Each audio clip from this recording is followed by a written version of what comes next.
Good evening, good afternoon and good morning. Welcome to our channel that is Preeminence Academy.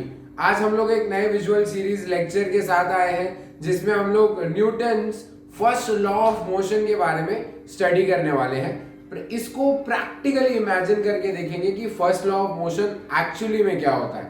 ठीक है, so let's start our lecture with great enthusiasm and determination and always. चलो शुरू करते हैं। इस particular law को सीखने के लिए प्रैक्टिकली हम लोगों को कुछ चीजों की जरूरत होगी।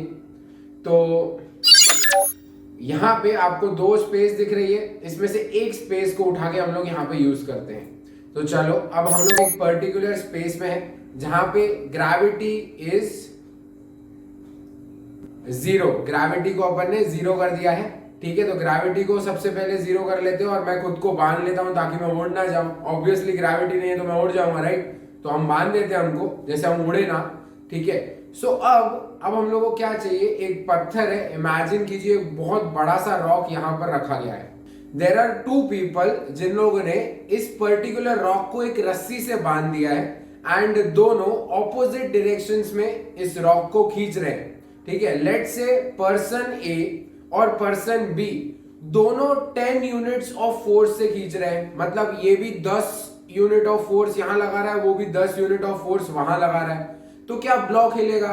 नहीं सर, बिल्कुल नहीं हिलेगा, बिकॉज दोनों सेम फोर्स से ऑपोजिट डायरेक्शन में खींच रहे हैं, राइट? सो अगर सेम फोर्स है मतलब बैलेंस्ड फोर्स है तो वो रेस्ट पे ही रहेगा। वो ब्लॉक तो वो पूरा का पूरा रॉक जो है वो वहीं पे रहेगा, राइट? उसके बाद मान लो पर्सन ए ने सोचा यार ये जो हमारा रॉक है वो तो हिल ही नहीं रहा है, वो तो हिल ही नहीं रहा, तो अब क्या करते हैं, मैं थोड़ा सा और ताकत लगाने का ट्राई करता हूं। तो उसने क्या किया, वो फोर्स को थोड़ा सा और इंक्रीज कर दिया। Let's say 15 Newton's, 15 units increase कर दिया। उसका टोटल अब फोर्स वो 15 यूनिट्स लगा रहा है, लेट्स से। सो अब क्या हो रहा है, पर्सन ए ज्यादा जोर से खींच रहा है, ज्यादा जोर से खींच रहा है। तो अब क्या होगा, जो हमारा रॉक है वो पर्सन ए की तरफ मूव होने लगेगा।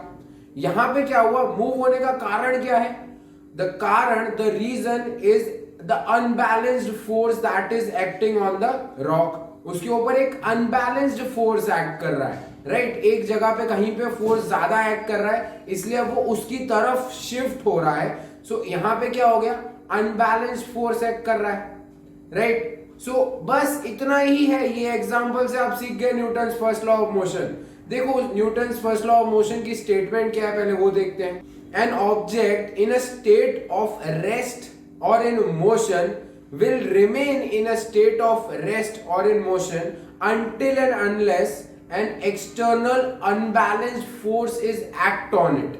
ठीक है, इस स्टेटमेंट का पहला पार्ट तो हम सीख चुके हैं कि अगर जो हमारा रॉक है वो रेस्ट पे ही रहेगा, जब तक उसके ऊपर कोई एक अनबैलेंस्ड फोर्स एक्ट नहीं करता है तब तक वो रेस्ट पे ही रहेगा, जैसे कि हम लोग ने इस एग्जांपल में देखा है।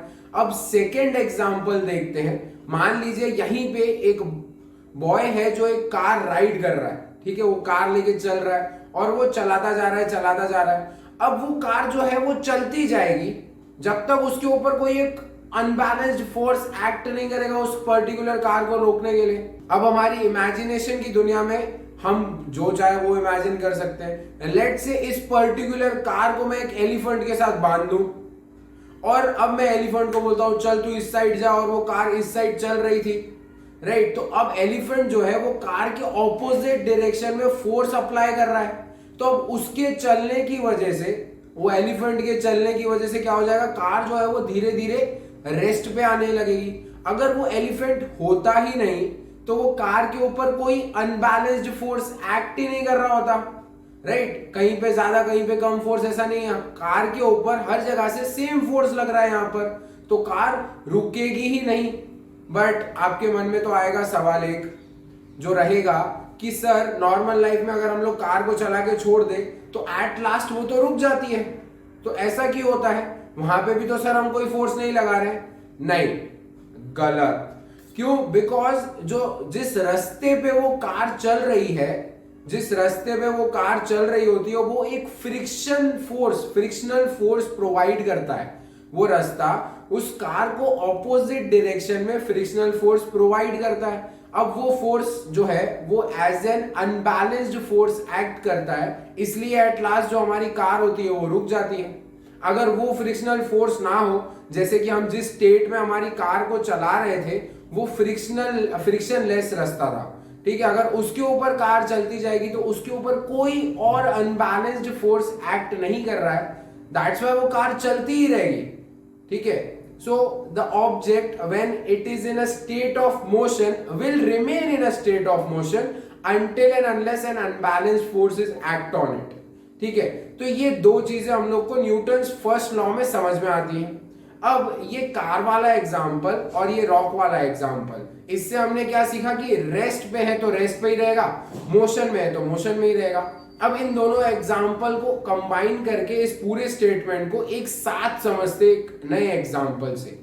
लेट्स से एक पर्सन है, वो बैट लेके खड़ा है, ठीक है, बैट लेके खड़ा है, हमारे इसी स्टेट में वो बैट लेके खड़ा है, ठीक है, और दो बॉल्स है, एक बॉल ए जो उसी के पास नीचे ग्राउंड पे पड़ा है, एक बॉल बी जो थोड़ा सा दूर पड़ा है, ठीक है। सो इनिशियली बॉल ए और बॉल बी दोनों के दोनों बॉल्स जो है वो रेस्ट पे हैं, दोनों के दोनों बॉल्स रेस्ट पे, और वो वहीं रहेंगे जब तक उसके ऊपर कोई एक फोर्स नहीं लगाएंगे, हम कोई एक अनबैलेंस्ड फोर्स नहीं लगाएंगे, तब तक वो लोग वहीं रहेंगे। तो अब क्या कर रहे हैं हम, ये जो बॉय है अब वो अपनी बैट उठा के बॉल ए को बहुत जोर से हिट करता है।